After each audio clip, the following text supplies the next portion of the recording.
for Mr. Munger. In your most recent letter to shareholders in Wesco's annual report, you calculated the intrinsic value of Wesco at about $100 per share and compared that to the then current market price of Wesco of about $130 per share. In the same letter, you stated that it was unclear whether at then current market prices Berkshire or Wesco presented a better value to prospective purchasers. In light of that, would you compare the intrinsic value of Berkshire to its current market price? Well, the answer to that is no. Berkshire has never calculated intrinsic value per share and reported it to the shareholders, and Wesco never did before this year. We changed our mind at Wesco because we really thought some of the buyers had gone a little crazy, and a lot of things were being said to prospective shareholders that, in our opinion, were unwise. And we don't really like attracting, even though we've had nothing to do with it, we don't like attracting people in at high prices that may not be wise. So we departed from our long precedent, and we did, in the Wesco report, make an estimate of intrinsic value per share. But we're not changing the general policy. That was just a one-time quirk. Well, and also I think it's true that the Wesco intrinsic value per share can be estimated by anyone within fairly close limits. It just isn't that complicated because there aren't a number of businesses there that have values different than carrying values, or where they are, they're all footnoted in terms of numbers. So it'd be almost impossible to come up with numbers that are significantly different than the number Charlie put in there. Berkshire has assets that, number one of which would be the insurance business, that it's clear have very significant excess values, but one person might estimate those at maybe 3 times what somebody else would estimate them at. That's less true of our other businesses, but it's still true in a way, so that Berkshire's range would be somewhat greater. And as Charlie, we don't want to disappoint people. We also don't want to disappoint ourselves. But we have our own yardsticks for what we think is doable. We try to convey that as well as we can to the people who are partners in the business. And I think that we saw some things being published about Wesco that simply might have led to, probably did lead to some expectations that simply weren't consonant with our own personal expectations, and that leaves us uncomfortable. Zone 5. Hello, my name is Charles Pyle from Ann Arbor, Michigan. I'd like to ask you to expound on your view of risk in the financial world, and I ask that against the background of what appear to be a number of inconsistencies between your view of risk and the conventional view of risk. I mentioned that in a recent article you pointed out an inconsistency in the use of beta as a measure of risk, which is a common standard, and I mentioned that derivatives are dangerous, and yet you feel comfortable playing in derivatives through Salomon Brothers, and betting on hurricanes is dangerous, and yet you feel comfortable playing with hurricanes through insurance companies. So it appears that you have some view of risk that's inconsistent with what would appear on the face of it to be the conventional view of risk. Well, we do define risk as the possibility of harm or injury, and in that respect, we think it's inextricably wound up in your time horizon for holding an asset. I mean, if your risk is that if you intend to buy XYZ Corporation at 11:30 this morning and sell it out before the close today, mean, that is, in our view, that is a very risky transaction because we think 50% of the time you're going to suffer some harm or injury. If you have a time horizon on a business, we think the risk of buying something like Coca-Cola at the price we bought it at a few years ago is essentially so close to nil in terms of our prospective holding period. But if you ask me the risk of buying Coca-Cola this morning and you're going to sell it tomorrow morning, I say that's a very risky transaction. Now, as I pointed out in the annual report, it became very fashionable in the academic world, and then that spilled over into the financial markets to define risk in terms of volatility, of which beta became a measure. But that measure that is no measure of risk. The risk in terms of our super cat business is not that we lose money in any given year. We know we're going to lose money in some given day, that is for certain, and we're extremely likely to lose money in a given year. Our time horizon of writing that business, would be at least a decade, and we think the probability of losing money over a decade is low. So we feel that in terms of our horizon of investment, that is not a risky business, and it's a whole lot less risky than writing something that's much more predictable. Interesting thing is that using conventional measures of risk, something whose return varies from year to year between plus 20% and plus 80% is riskier as defined than something whose return is 5% a year every year. We just think the financial world has gone haywire in terms of measures of risk. We look at what we do. We are perfectly willing to lose money on a given transaction, arbitrage being an example, any given insurance policy being another example. We are perfectly willing to lose money on any given transaction. We are not willing to enter into transactions in which we think the probability of doing a number of mutually independent events but of a similar type has an expectancy of loss. And we hope that we are entering into our transactions where our calculations of those probabilities have validity. And to do so, we try to narrow it down. There are a whole bunch of things we just won't do because we don't think we can write the equation on them. But we basically, Charlie and I, by nature, are pretty risk averse, but we are very willing to enter into transactions. If we knew it was an honest coin, and someone wanted to give us 7 to 5 or something of the sort on one flip, how much of Berkshire's net worth would we put on that flip? Well, we would. It would sound like a big number to you. It would not be a huge percentage of the net worth, but it would be a significant number. We will do things when probabilities favor us. Charlie? Yeah, I would say we try and think like Fermat and Pascal, as if they'd never heard of modern finance theory. I really think that a lot of modern finance theory can only be described as disgusting.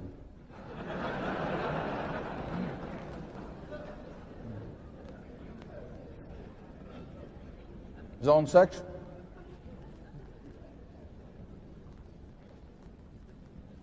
Good morning. I'm Paul Miller from Kansas City, Missouri. I've got 2 questions.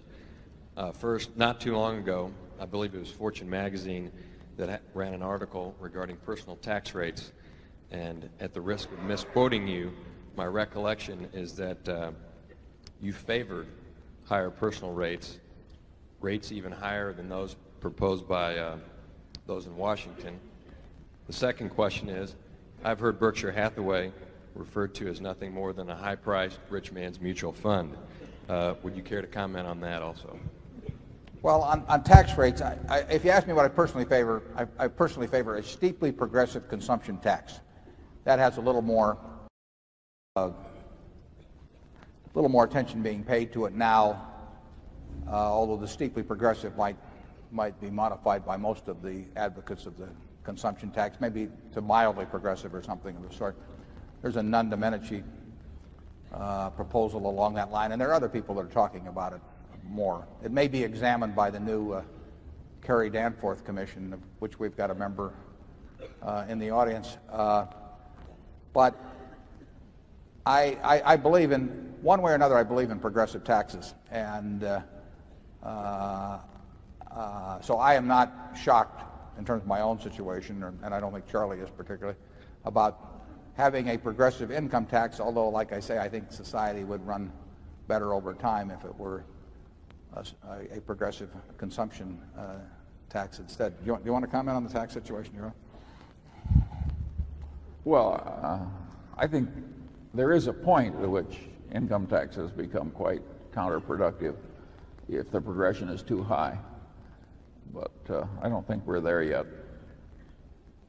We think, at least I think, I'm extraordinarily well treated by the society. I think most people with high incomes are. I think if you transported most of them to Bangladesh or Peru or something, they would find out how much of it is them and how much is the society. And I think there's nothing better than a market system in terms of motivating people and in terms of producing the goods and services that the society wants.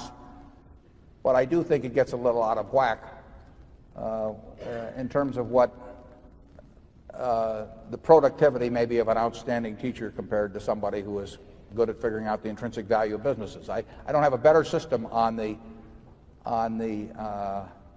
income side, but I think society should figure out some way to make those who are particularly blessed, in a sense, to have talents that get paid off enormously in a market system, to give back a fair amount of that to the society that produces that. The question about Berkshire being I think it was a rich man's mutual fund or something like that, we don't look at it that way at all. We look at it as a collection of businesses, and ideally we would own all of those businesses. So it's to the extent that a mutual fund owns stock in a lot of companies and diversifies among businesses, and we try to own a lot of businesses ourselves, I guess that's true, but I guess you could say the same thing of General Electric or an operation like that. We are more prone to buy pieces of businesses than the typical manager, but we are trying to do, in a sense, the same thing Jack Welch is trying to do at General Electric, which is try to own a number of first-class businesses. He gets to put the imprint of his own management, which I think is very good, on those businesses, and we are more hands-off both in the businesses we own outright and in the ones we own pieces of. But we're going at it the same way, and General Electric has been very successful under Jack's leadership in doing it his way. We think in terms of what we bring to the game and the problems of putting money to work all the time that our own system is, will work best for us. Charlie? Yeah, I've got nothing to add to that. Zone 1.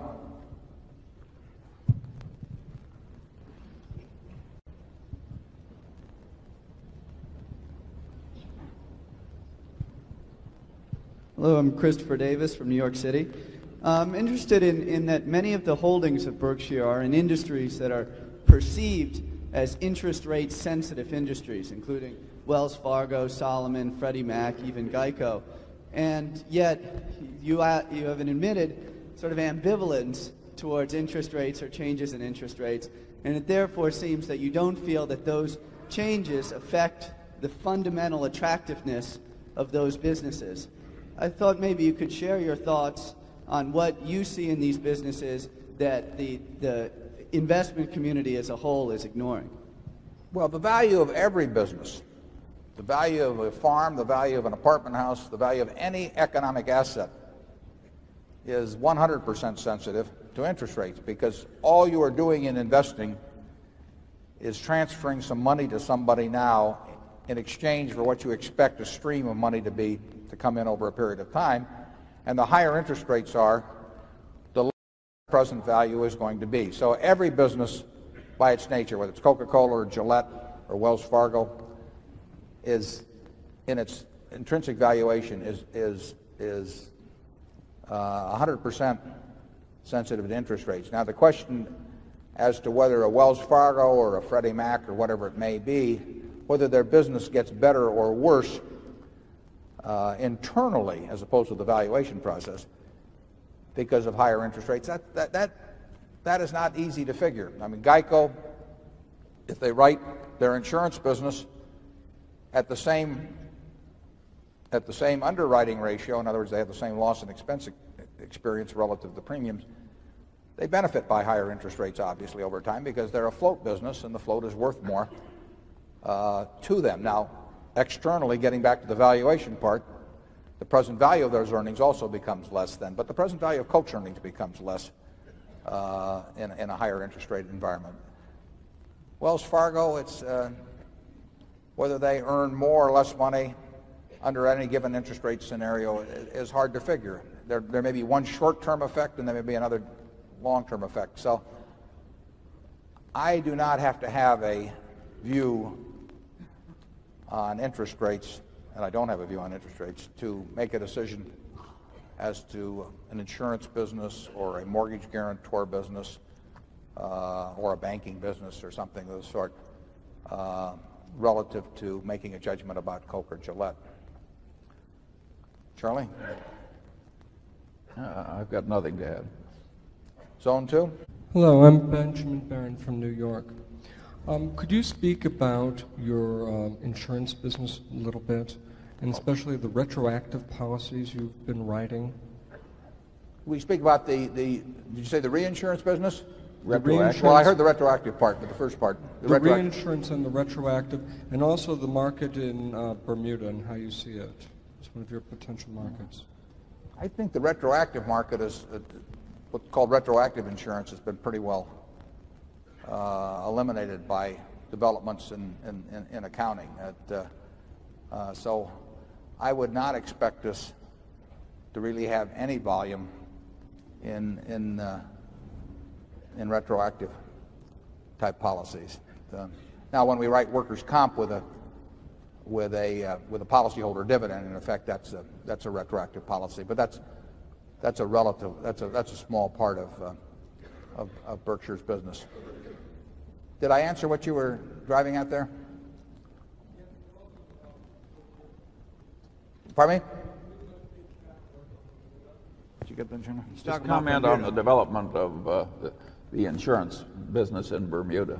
Oh, well, Bermuda is simply a new competitor. They're not so new. I mean, there have been companies in Bermuda before, but in the last 15 months, 18 months, maybe there's been $4 billion plus raised, and because for tax reasons, maybe other reasons as well, but certainly for tax reasons, that capacity has been concentrated in Bermuda-based, Bermuda-domiciled reinsurers. But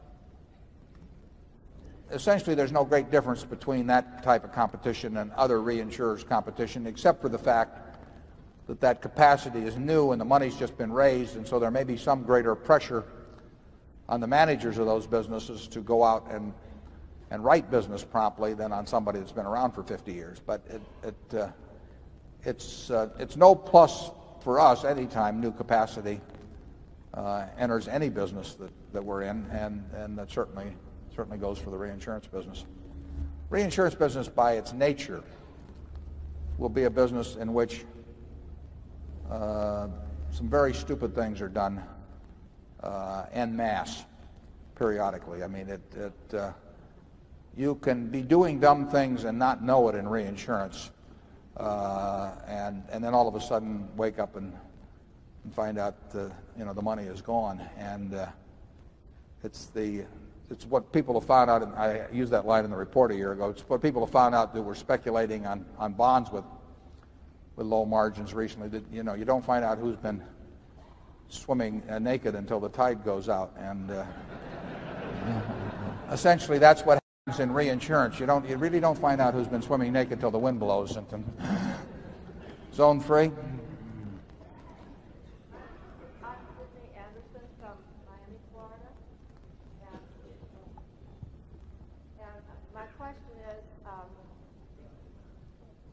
Right now, we're reading about various analysts and how you should, in their individual opinion, adjust your more cash, more stocks, more bonds because of. How does Berkshire Hathaway feel about times of relative financial insecurity, do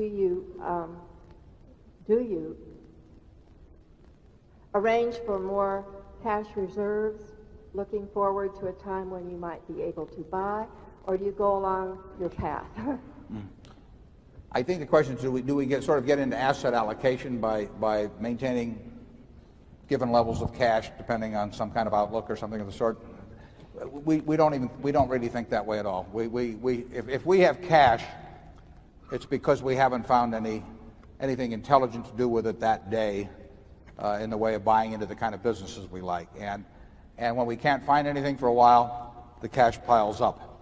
But that's not through choice. That's because we're failing at what we essentially are trying to do, which is to find things to buy. And we make no attempt to guess whether cash is going to be worth more 3 months from now or 6 months from now or a year from now.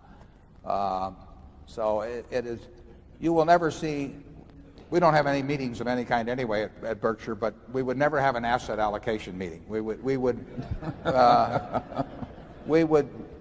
keep looking. I mean, Charlie's looking, I'm looking, some of our managers are looking. We're looking for things to buy that meet our tests. And if we showed no cash or short-term securities at year-end, we would love it because it would mean that we'd found ways to employ the money in ways that we like. I think I would have to admit that if we have a lot of money around, we are a little dumber than usual. I mean, it tends to make you careless. And I would say that the best purchases are usually made when you have to sell something to raise the money to get them, because it just raises the bar a little bit that you jump over in the mental decisions. But we have, I don't know what we'll show, but certainly well over $1 billion of cash around, and that's not through choice. That is that you can look at that as an index of failure on the part of your management. And we will be happy when we can buy businesses or small pieces of businesses that use up that money. Zone 4. Gentlemen, my name is Richard Surser from Tucson, Arizona. I understand that 40% of all home mortgages have been securitized by Fannie Mae and Freddie Mac, the duopoly. I would, at the risk of asking you for a projection, since you talked about projections before, I'd be interested in understanding what you think will happen to that market share over time for this duopoly. Thank you. Yeah, well, the answer to that it doesn't involve much of a prediction. That market share is essentially certain to go up. That doesn't mean that those are wonderful businesses to buy, but it does. But the market share is essentially certain to go up because the economics that those two entities possess compared to other ways of intermediating money between investors and people who want to borrow, no one else has those economics. So what holds the share of Freddie Mac and Fannie Mae down is the fact that they are only allowed to loan roughly $200,000 on any mortgage. That's a limiting factor. It's probably been a good thing for them that it has been a limiting factor, but they are shut out of part of the market. But the market that they are in, they essentially have economics that other people can't touch for intermediating money, including the savings and loan business that we were in. We had a business that intermediated money. Went out and got it from depositors and lent it to people who wanted to borrow on a home.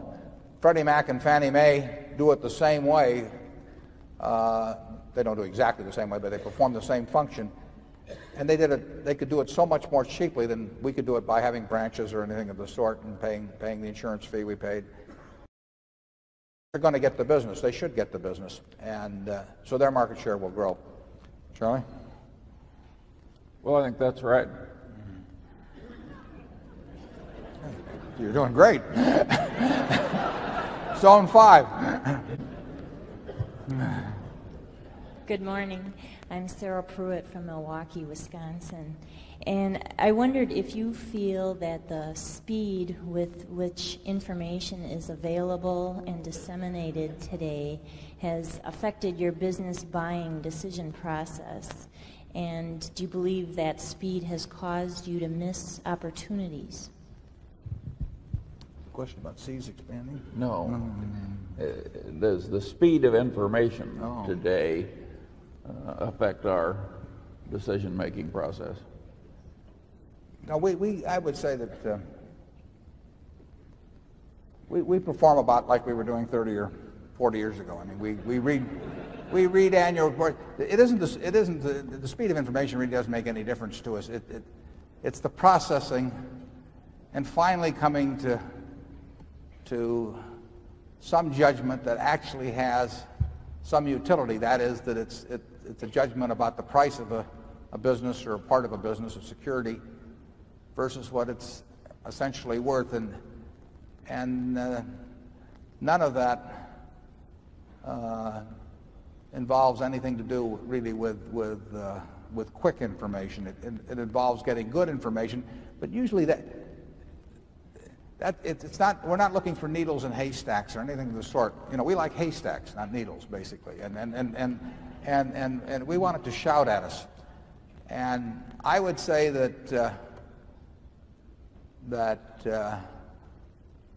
well, virtually everything we've done has been reading public reports and then maybe asking questions around to ascertain trade positions or product strengths or something of that sort.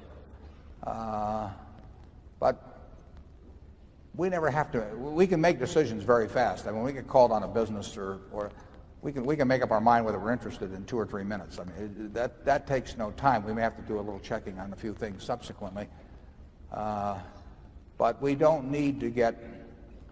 I can't think of anything where we really need lots of price data or things like that extremely fast to make any decisions. We've got good management information systems in our operating businesses, but that's just another. That's a question of keeping inventories where they should be and all of that sort of thing. I don't think I think you could be in some place where the mails were delayed 3 weeks, and the quotations were delayed 3 weeks, and I think you could do just fine in investing. Zone 6. James Pan, New York City. I have a two-parter question. One, do you think the stock price of Berkshire Hathaway is trading within 15% of its intrinsic value currently? And two, if you think Berkshire Hathaway is undervalued with the amount of cash you have on your balance sheet, would you consider a buyback?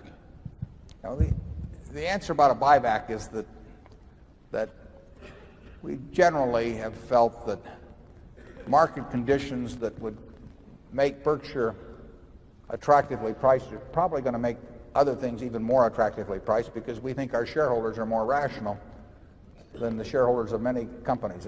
It's more likely that we will find some wonderful business at a silly price than we will find Berkshire at a silly price as we go along. So that tends to eliminate repurchases, but it doesn't rule them out. It explains why the circumstances will not arise very often where repurchases would make good sense.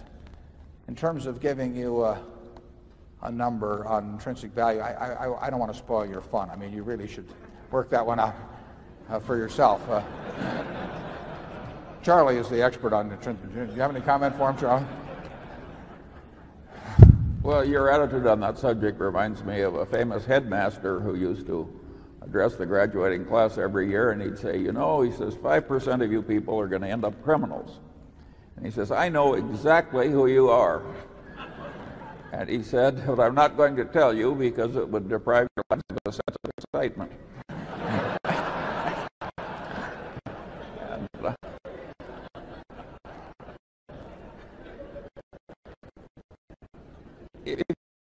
Companies that constantly told their shareholders what the intrinsic value was were the real estate holding companies in corporate form. And I must say that the amount of folly and misbehavior that crept into that process was disgusting. We would be associating with a bad group if we were to change our ways.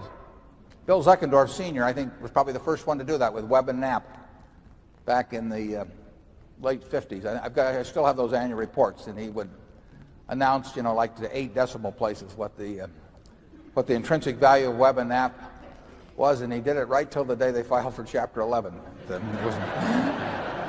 I remember that well because somebody said that he fell into bankruptcy, and somebody else said, "How can you fall off a pancake?"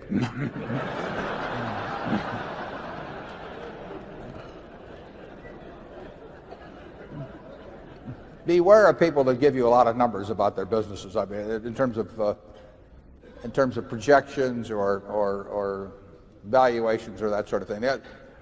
We try to give you all of the numbers that we would use ourselves in making our own calculations of value. We really, if you read the Berkshire reports, you essentially have all the information that Charlie and I would use in making a decision about the security. If there's anything really lacking in that respect, we would truly appreciate hearing from you, because we want to have that kind of information in the report. But then we want you to make the calculation. But we've stuck, that material, for example, on the float in the insurance business, we consider that quite relevant, obviously, because we use up almost a page printing it. It's pretty serious stuff at Berkshire. But that is relevant. I mean, your interpretation may be different than mine or Charlie's, but those are important numbers. And we could give you a lot of baloney about satisfied policyholders, in Lincoln, Nebraska. Wouldn't tell you a thing about what the company's worth, and have pictures of them and happy, receiving the check from the agent, all of that. But we're not going to do that. At Zone 1. Mike Macy from Indianapolis. I have really enjoyed reading your annual letters and your annual report, and I've gone back and read all the older ones too. They're terrific. I have also enjoyed reading the 2 books by Peter Lynch, and I see a lot of commonalities between the two of you, the way you think and your philosophy, etc. I'd certainly appreciate it if you'd make a few comments on what you think of Peter Lynch, the things he says in his 2 books, and the advice that he gives to investors. Thank you. I know Peter. I don't know him well, but we played bridge together in Omaha, as a matter of fact. And I like him personally, and obviously he has an outstanding record, and he has written those 2 books which have been bestsellers about his investment philosophy. I don't really have anything. I'm not going to embroider on his. There's certainly a fair amount of overlap. There's some difference. Peter obviously likes to diversify a lot more than I do. I mean, he owns more stocks than the names of companies I can remember. I mean, but that's Peter. And I've said in investing in the past that there's more than one way to get to heaven, and that there isn't a true religion in this, but there's some very useful religions. And Peter's got one, and I think we've got one that's useful too. And there is a lot of overlap. But I would not do as well if I tried to do it the way Peter does it, and he probably wouldn't do as well if he tried to do it exactly the way I do it. I like him personally very much. He's a high-grade guy. Zone 2.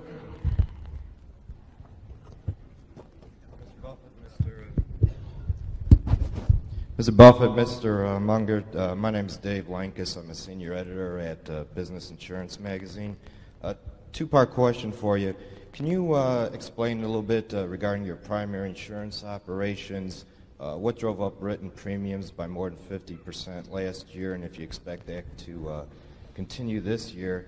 And then regarding your earlier comments on the stupid things reinsurers can do in mass, can you explain what potential pitfalls that the new CAT facilities in Bermuda will have to avoid that you feel Berkshire Hathaway won't fall into? Well, the first question about our primary insurance, the figures, you'll find it way in the back someplace, but they're a little distorted because we bought Central States Indemnity late in the year 92, so that there's a lot more premium volume in there for Central States in 93 than there was in 92. Our basic National Indemnity's basic insurance, which is auto and commercial auto and general liability, premium volume was fairly flat. The home state operation fairly flat. Cyprus up somewhat. But those numbers were not anything like the changes. So our business last year, pro forma for including Central States Indemnity for all of 92, would not have shown a dramatic change. There really hasn't been much happen in our primary business, except that it's been run, it's done very well, but it is not growing or exploding, and that's true this year as well as last year. It's a good business, and it could grow in certain kinds of markets very substantially, but it is not growing in this market, and it did not grow last year, although its underwriting was very good. In the reinsurance business, I think essentially the difference in our reinsurance business from many others, it doesn't include them all in a place like Bermuda, is essentially the difference that may exist in our operations and securities versus other people. We will offer reinsurance at any time in very large quantities at prices we think make sense, but we won't do business if we don't think it makes sense, just like we will buy securities to the extent of the cash we have available if they make sense. But we have no interest in being in the stock market per se, just to be in it. We want to own securities that make sense to us. I think for most managements, if the only thing they're in is the reinsurance business, they may like it better when prices make sense, but I think they will be prone to do quite a bit of business when prices don't make sense as well, because there's no alternative except to give the money back to the owners, and that is not something that most managements do somersaults over. So I think we are in a favored position, essentially having the flexibility of capital allocation that lets us take the lack of business with a certain equanimity that most managements probably can't, because of their sole focus on the business. Rates will get silly in all likelihood after a period when nothing much happens, when you've had a couple of years of good experience. We price to what we think is exposure. We don't price to experience. I mean, the fact that there was no big hurricane last year, I forget the name of the one that was coming in at North Carolina and then it veered out essentially, but to us, it has nothing to do with the rates next year, whether that hurricane actually came in a big way or veered out into the Atlantic again. I mean, we are pricing to exposure. And everyone says that, but the market tends to price and respond to experience, and generally to recent experience. That's why all the retrocessional operations in London, and the spiral went busted, because they priced, in our view, they priced to experience rather than to exposure. It's very hard not to do that, to be there year after year with business coming by and investors expecting things of you and not do that.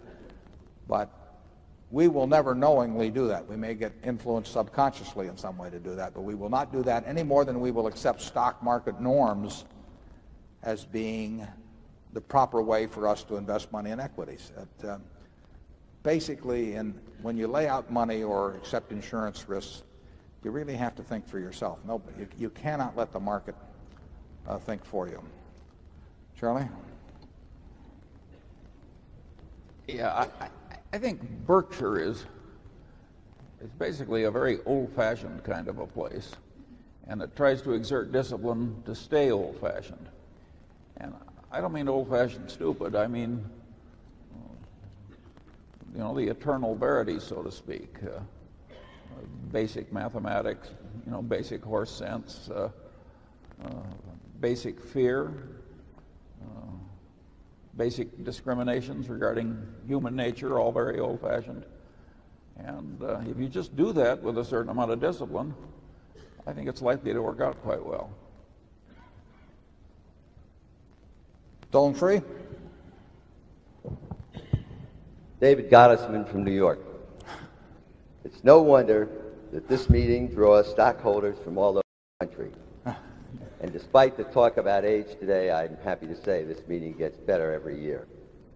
Berkshire stands unique in American business as a company whose name has become synonymous with management excellence.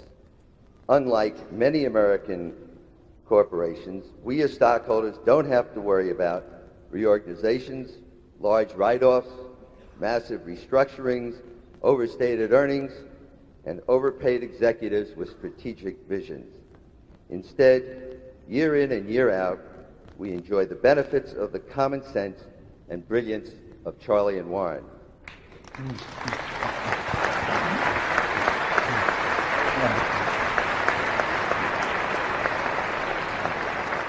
What did you say your name was? I want to add to that, to say nothing of your good humor. It's easy to take such consistently outstanding results for granted, but we in this room are the direct beneficiaries of their efforts. By our presence here today, we show our appreciation to them for their exceptional performance, but we can also demonstrate it in another way. I would like to suggest we give them a rousing hand of applause for a job well done. Thank you.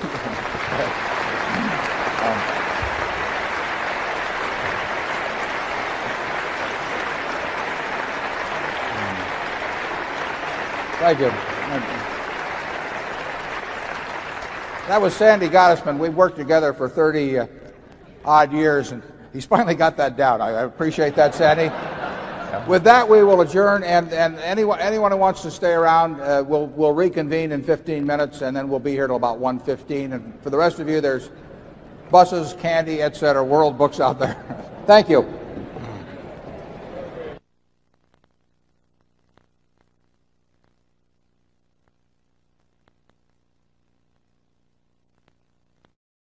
Zone 2 now. Well, I don't know where Zone 2 is, but we'll... Do you feel basically the same about your investment in Guinness now as when you made the investment in terms of the company? Well, I wouldn't like to comment on anything that we own in terms of how we rate them as desirability or anything. I mean, whether it's Coke or Gillette or anything, we made decisions at a given time at a given price, which you can figure out by looking at our purchases. But we may be buying or selling any of those securities right as we talk, and we simply don't think it's in the interest of Berkshire shareholders as a group to be talking about things that we could be buying or selling. Hi, David Winters from Mountain Lakes, New Jersey. I'm just wondering, World Book's had a tough time lately, and I'm wondering if there's things you're doing to try to improve that. And also, the Buffalo News has been fabulous, and I'm kind of wondering what's driving the Buffalo News. Buffalo News is doing what? Fabulously. Yeah, well, it's doing well, right. Well, I would say you got to give credit to Stan Lipsey. I'm not sure whether Stan's here right now, but who's been running the news. World Book, in terms of unit sales, as we put in the report, have fallen off significantly the last few years. It's actually surprising in a sense how well the profits have held up, and because they've done a good job, and very good job in that respect. And as we put in the report, we don't know the answer precisely.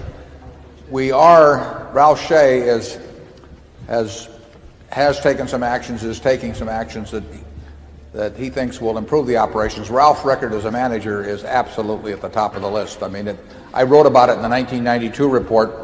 In 1993, Ralph did even better. I mean, it was fabulous. I think probably may have been 110 or so million pre-tax on 90-some million of average equity capital or something of the sort. So it's a fabulous record.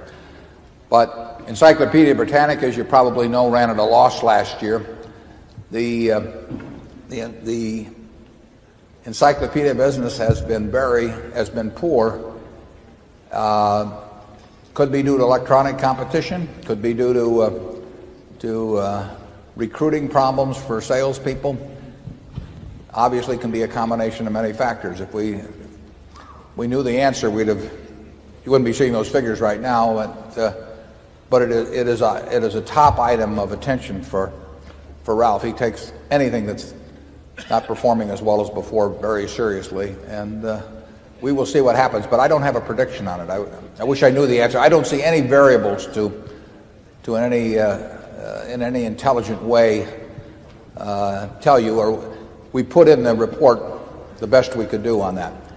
The profitability, as like I say, has been pretty good, but obviously current trends of new sales will catch up with us at some point unless we boost unit sales. I don't think our market share, if you look at print encyclopedias, has fallen, but I can't be sure of that, but I think that's probably true. But there are an awful lot of encyclopedias going out there as part of a bundled product with computer sales. Lee again from Palo Alto. By Omaha standards, you are a relatively young man. And every year, you point out that Berkshire's size now precludes you from making the great, relatively small trades which made your reputation. How much thought have you given to breaking up Berkshire into smaller entities? How much what? How much thought have you given into breaking up Berkshire into smaller entities which would allow you to make those nice, small, wonderful trades that you made from the beginning? It wouldn't do any good to break into smaller entities because I'd still own, we'd still have $10 billion plus of capital to be responsible for wherever it would be. So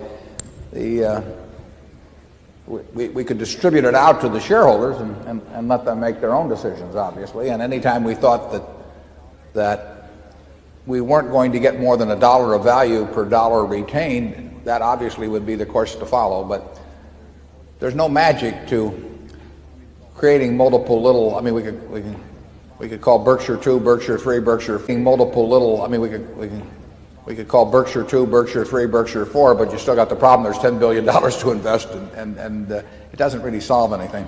Charlie, do you have any thoughts on that?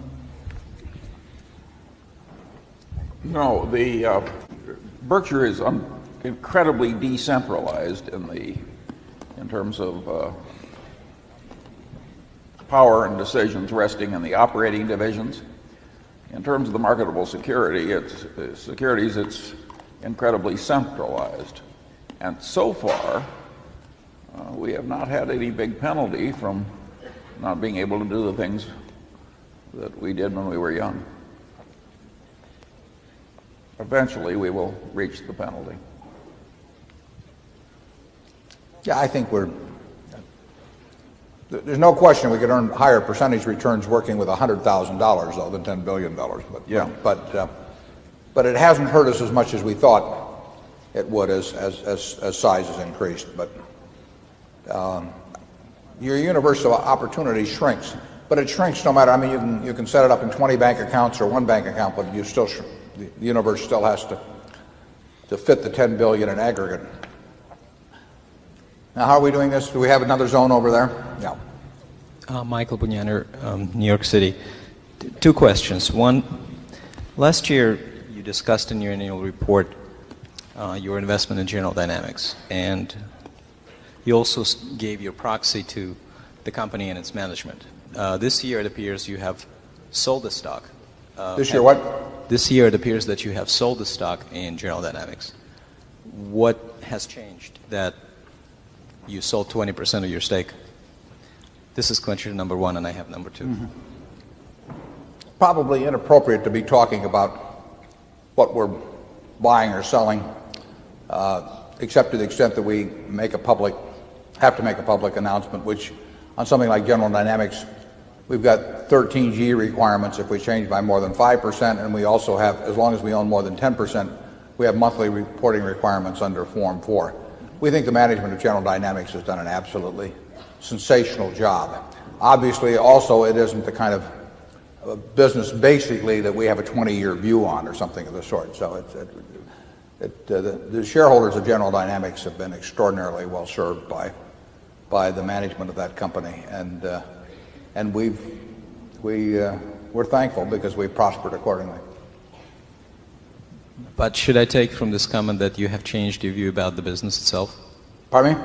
Should I take from your comment that you have changed your view about the business itself? No. I think you can take my comments as saying just what I've said. Okay. Question number two. Could you I think we want to give people a chance around the room, and then when in the zone you're in, when a second question comes along, we'll be fine. But we want to get as many people in this hour as we can because this is the hardcore here. Zone one. It appeared to me that in 1993, the variation between the stock price for the high and the low was much greater in years than years in the past. Would you mind commenting on that? Well, there was more volatility in the price of Berkshire last year, and as I put in the annual report, the stock overperformed the business last year.